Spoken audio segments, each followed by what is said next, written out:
China's getting stronger. The US Defense Intelligence Agency has released a new report on China's military, and it's raising concerns at the highest level. How might this affect American foreign policy with regards to Asia? And the new port city in Sri Lanka, it's being built with a $1.4 billion loan from China, and the first phase is complete, reclaiming 269 hectares from the sea. What will be the strategic importance of the new city in South Asia? Welcome to The Point. I'm Jeff Moody, sitting in for Lu Xin.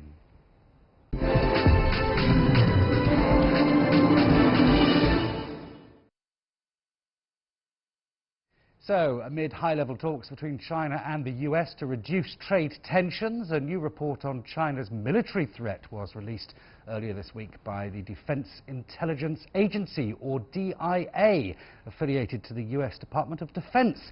Titled China Military Power Report, the 140-page volume highlights China's investment on its armed forces and raises questions and concerns that China's increased capabilities may lead its military commanders to advise its political leaders that they were confident of military success with regards to a campaign against Taiwan.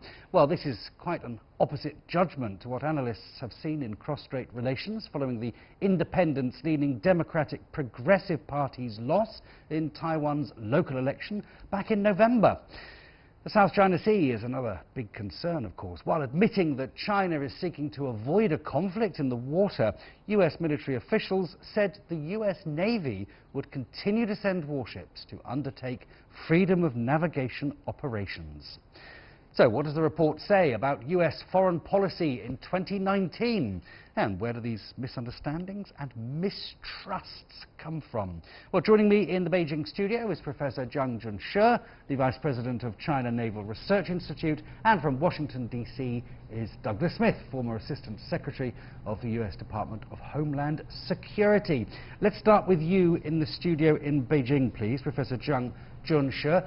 The US report then estimates that Chinese spending on its armed forces probably exceeded $200 billion in 2018, a threefold increase from 2020. But what China spent on military forces is significantly less, isn't it, to what the US spends? Why are they so concerned? Well, the report actually is bringing up the Chinese military threat, and also we can see from the throughout the report, we can see it is full of Cold War mentality and zero-sum game thinking. So actually, the Chinese military spending is not so much as the report says.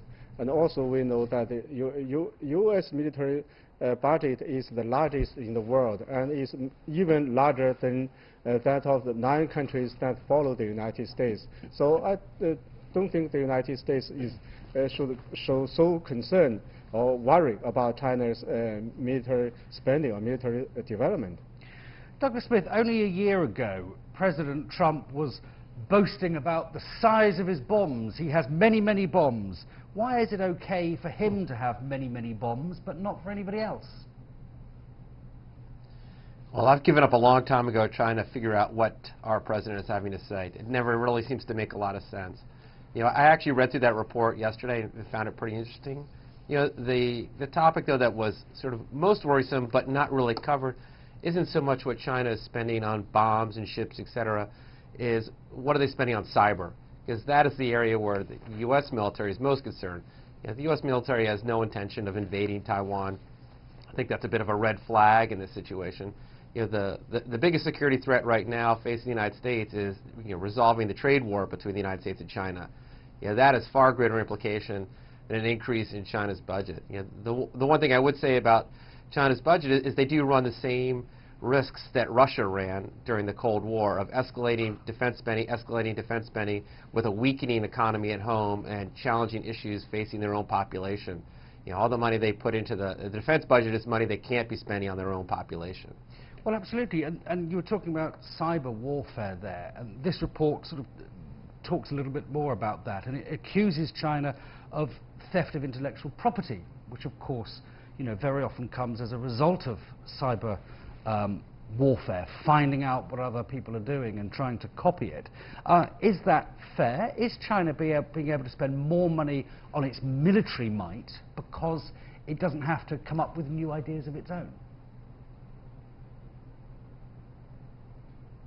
Is that for me? Yeah, Yes, it is, yes. absolutely. I mean, that is, yeah, you know, it's sort of the well-known secret is that is how China has escalated its speed in creating all sorts of new technologies, particularly around the aircraft industry, is their ability to steal intellectual property from U.S. companies, from the U.S. defense companies. So they're able to skip the whole development cycle and go right into the production cycle. You know, unfortunately, you know, as many countries have learned, whether it's the theft of back in the days of the VCRs and other technologies, it's one thing to kind of steal the big picture stuff. It's a whole other thing when you don't invest in the initial creativity of it. And that is where the U.S. still maintains a tremendous advantage, is the amount of research and resources they put into developing new technologies, whether it be cyber, stealth technologies, you know, naval aircraft, et cetera. And so that while China has been able to skip a little bit ahead based on their success in stealing some of the base intellectual property, you know, until they invest in their own creativity and developing their own technologies first, you know, they're always going to lag behind. You know, but I do think it all comes down ultimately to this cyber discussion. I mean, so much of the next warfare isn't about, you know, the size of your bombs, as Donald Trump likes to talk about. It's really about the size of your technology, your ability to use AI and other cutting-edge technologies to get ahead of your adversaries before your adversary ever actually realizes it, sees it, or, you know, that requires you to pull a trigger of any sort. Yeah, I want to get on to the cyber side of it and the technology side of it in a moment. But first of all, John Shu, you've just heard there from the former Assistant Secretary from the US Department of Homeland Security in the States. They're saying, America is saying, that China's a thief and a cheat. How do you respond to that? No, totally not. Absolutely not. I think the U.S. side has been spreading rumors about China. And the theft of intellectual property by China is totally groundless. They have never shown any fact to the world. They are just making ungrounded accusations against China. None of the U.S. high-ranking officials or any agency has put forward any fact to the world to show that China is stealing anything from the United States. They are telling the lies to the world. Douglas Smith, we need facts. What are the facts? Yeah, well, there's fact after fact, World Trade Organization, you know, complaints filed. I mean, here's the reality. Your guess is absolutely right. You know, our leadership is smart. They're not going to admit it. They're not going to publicly say, oops, you know, China stole our technology. Yeah, but there are hundreds, if not thousands, of documented cases of Chinese espionage agents stealing intellectual property. I mean, things that, as I said, aren't going to be released in the front page of the New York Times for obvious reasons, but there are thousands of documented cases of intrusions into our network. One needs to merely walk through, you know, Beijing, where Beijing has a 10,000 army unit dedicated to nothing but cyber espionage. You know, it's a well-known fact. It's not, you know, the U.S. doing it. You know, and look, you know, China's smart. Like, all countries should be trying to find intellectual property and such like that.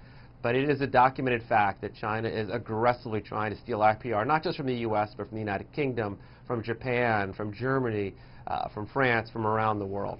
It may well be documented. Whether it's so well documented in China is another story altogether. But let's look now at the timing of this. John Shu, not that many weeks ago, Xi Jinping said that he is pushing for the reunification of the mainland with Taiwan, and that he's not ruling out military force.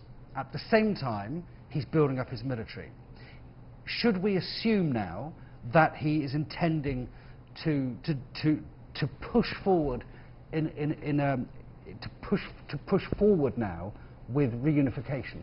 Well, I think this report of the DIA has turned a blind eye to the great efforts the Chinese government has made to achieve peaceful reunification with Taiwan. Actually, we have been adopting a policy of peaceful reunification with Taiwan, and also we have adopted many measures to achieve this goal. But of course, Taiwan is part of China. We will never allow Taiwan to be taken away from the mainland China.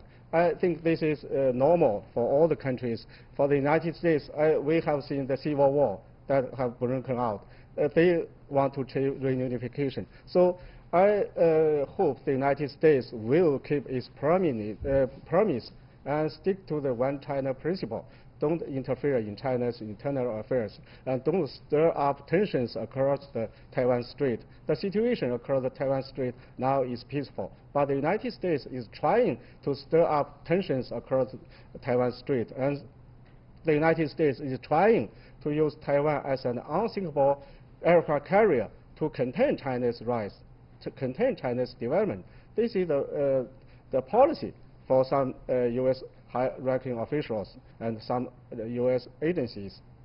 Well, yes, let's look at that then. Douglas Smith, you know, when the United States and the United Kingdom send warships through that particular region, through such a contested region as the South China Sea, whether they are observing their international right to do so, and whether that they're on peaceful reasons or not, it is a provocative statement when we look at how tense the situation is between the mainland and Taiwan. I think it's a fair observation, but I also think what it is a healthy reminder to our friends in Beijing that they can't just move unencumbered throughout the region, that the U.S. and its allies are keeping a close eye, and that it's not that the U.S. is trying to stir up trouble. In some ways, it's just a healthy reminder, much like the policeman walking down the block. You know, just having the presence there typically lowers tensions, brings down crime, if you will. The one thing I would say is I actually think that the U.S. is far more concerned about Beijing's policies and positions to trying to lower tensions on the Korean peninsula than it is about escalating tensions between us and the question of Taiwan. What's Washington's it would be a far bigger there? victory both for Beijing and for Washington to see the situation on the Korean peninsula have that temperature lower. That would be a victory for both capitals. Okay. While the U.S. this is for Beijing. While the U.S. is hyping up Chinese military threat, Chinese media said that the U.S. mindset can never truly comprehend the PLA. The scale of the People's Liberation Army, for a start. It's the largest employer in the world. Would you say that's right, that it's difficult for the rest of the world to get their head around what this organization is? Well, I think actually the United States has not taken a fair, just, or objective view toward China's development, including the Chinese military development. And we think that the U.S. military has been making an enemy out of China, and actually the U.S. government and also some U.S. high-ranking officials are trying to make an enemy out of China. But China has never taken provocative actions against the United States. This is the truth. So this is why the Chinese people cannot understand why the United States is taking such a harsh attitude toward China. Okay, Zheng Zhengshi, the Vice President of the China Naval Research Institute, and in Washington, D.C., Douglas Smith, former Assistant Secretary at the U.S. Department of Homeland Security. Thank you both very much indeed. Well, let's take a short break now, but when we come back, I'll be hearing how a major construction project in Sri Lanka is on track to make a substantial impact on the country's future development. Stay with us.